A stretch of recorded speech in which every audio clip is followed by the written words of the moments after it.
IPL ఈ పదం వినగానే ప్రతి యువతకి గుర్తొచ్చేది వారి ఫేవరెట్ క్రికెటర్స్ అండ్ టీమ్స్. ఈ మధ్య క్రికెట్ని ఎంజాయ్ చేయకుండా యూత్ ఎక్కువగా క్రికెట్ బెట్టింగ్ వైపు ఇంట్రెస్ట్ చూపిస్తున్నారు. కానీ దానివల్ల తర్వాత వచ్చే కాన్సిక్వెన్సెస్ని మర్చిపోతున్నారు. అండ్ ఈ మధ్య ఈ బెట్టింగ్స్కి సంబంధించి ఈజీ లోన్స్ కూడా ప్రొవైడ్ చేస్తున్నారు.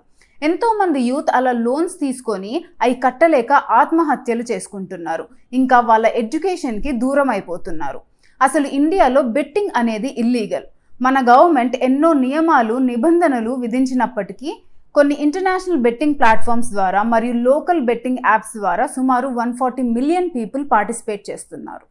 ఈ మధ్య కొత్తగా social media influencers betting apps మరియు ఆన్లైన్ గేమింగ్ని ప్రమోట్ చేస్తున్నారు.